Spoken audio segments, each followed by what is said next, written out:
एक बार फिर आग का कहर देखने मिला है और इस भयंकर आग ने एक बार फिर दर्जनों गरीबों के आशाओं को छीन लिया। आसमान से आग बरस रही थी और ऐसे में इन गरीबों की मुसीबत और बढ़ गई है। राजधानी लखनऊ में लगी इस आग ने गरीबों को तोड़ कर रख दिया है। इस भीषण आग ने गरीबों की छत तक छीन ली है। भयंकर गर्मी से लोग जहां पहले ही परेशान थे, तो वहीं अब इस आग ने गरीबों की छत तक छीन ली। लखनऊ के गोमती नगर के उजरियाओं गांव में आग कहर बनकर गरीबों पर टूटी है, जिससे 80 से ज्यादा झुग्गी झोपड़ियां जलकर खाक हो गई हैं और 200 से ज्यादा लोग घर से बेघर हो गए। आग के शोले जब उड़ रहे थे, धुआं उड़ रहा था, सभी ने देखा, हमने भी देखा। हम यहाँ पर आए, देखा आग बुरी तरह से झुग्गी झोपड़ी जल रही है।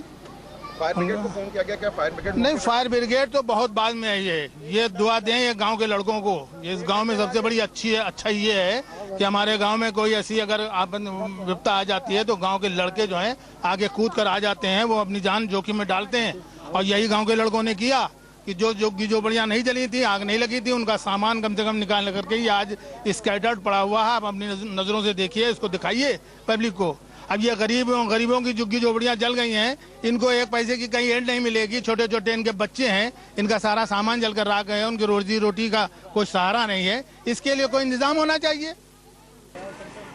अब इन गरीबों के पास ना पैसा है ना छत है। अब मजबूर हैं गरीब कड़ी धूप में रहने को। साथ ही लोगों को आरोप है कि समय रहते अगर दमकल विभाग की गाड़ियां मौके पर आती तो शायद इतना नुकसान इन लोगों का ना होता।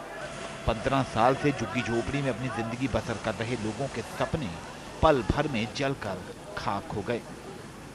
ये आग हम ही लोग ने बुझाई, फायर ब्रिगेड तो 1 घंटे बाद पहुंची है। क्या नुकसान हुआ है यहाँ पर? अरे ये देखिए, आप खुद ही देखिए कितना सब जल गया है पूरा। फायर ब्रिगेड की गाड़ी जी नहीं, यहाँ रास्ता है फायर ब्रिगेड की गाड़ी आने जाने का? अरे ये रोड पे तो है, पूरा रास्ता है। कितनी देर बाद आई फायर ब्रिगेड की गाड़ी? कम से कम 1 घंटे बाद आई। ये आग यहाँ झुग्गी झोपड़ी वाले सब रहते हैं और ये ऐसे अपने खाना न पकाते चूल्हे में, उसमें सब हम लोग मना करते हैं इनसे कि ये तो जितना कूड़ा कबाड़ा है अपना इकट्ठा करके कहीं किनारे रखिए आप लोग, मगर ये लोग नहीं मानते हैं और उसी में थोड़ा सहूलियत भी नहीं बरतते हैं। आपस में इधर उधर चिराग जलाना, चूल्हे जलाना, सिलेंडर लगाना, सारे काम ये लोग किया करते हैं। इससे पहले भी 2 बार आग लग चुकी, यही परेशानियों का सामना करना पड़ा है। यहाँ पर वैसे अगल बगल में 2, 4, 5 मकान हम लोग अपनी ज़मीन हम लोगों ने बनाए हैं। पुश्तैनी घर हम लोग अंदर हैं, यहाँ बाहर आके हम लोग अपने खेत में हम लोगों ने अपने मकान बनाए हैं। और ये लोग सब गांव के ही लोग ही ज़मीनें हैं जहाँ ये सब लोग रहते हैं।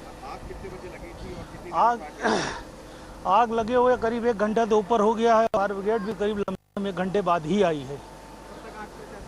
हम लोगों ने अपने समरसेबल खोले, अपनी टंकियों को पानी निकाला बाल्टियों से, गांव ने मदद की, दोस्तों ने मदद की, सब लोगों ने पानी से आग पे काबू पाया है। आग बुझाने के लिए स्थानीय लोग अपने घरों की छत पर चढ़ गए और घरों से पानी निकाल कर आग बुझाने की कोशिश में लगे रहे। कई घंटों की कड़ी मशक्कत के बाद आग पर काबू पा लिया गया और किसी के हताहत होने की खबर नहीं रही। गोमती नगर फायर स्टेशन को सूचना मिली थी 10:44 पे। तो गोमती नगर फायर स्टेशन पर 3 गाड़ियां उपलब्ध हैं। वो तीनों गाड़ी लेकर के वहाँ से रवाना हुए और उन्होंने रास्ते में देखा कि धुआं बहुत ज़्यादा उठ रहा था, तो उन्होंने और सहायता यूनिट मांगी। इंदिरा नगर, हजरतगंज और चौक से भी गाड़ियाँ बुला ली गई। 8 गाड़ी यहाँ लगी हुई हैं और आग को 2 तरफ से घेर के, एक आप इधर खड़े हैं, दूसरा उस तरफ, वहाँ से कंट्रोल करके आग को और इस समय पूर्ण रूप से बुझा दिया गया है। कोई कैजुअल्टी वगैरह? नहीं, अभी तक कोई रिपोर्टिंग नहीं कैजुअल्टी की। आरोप लग रहा है कि फायर ब्रिगेड की गाड़ियाँ देरी से पहुँची हैं। 10:44 पर सूचना मिली थी, 11:44-45 हो रहा है, आग पूरी बुझ गई है। अब कितना देर से पहुंची होगी आप अंदाज लगा लीजिए। लखनऊ शहर में आग लगती चली आ रही, फायर ब्रिगेड की तरफ से क्या इंतजाम किए गए? नहीं, फायर ब्रिगेड अपनी जगह मुस्तैद है और जो भी अग्रहण हो रहे हैं उसमें तत्काल हम लोग शीघ्र पहुंच करके आग पर काबू पाने का प्रयास करते हैं। लखनऊ से हफीज अहमद की रिपोर्ट।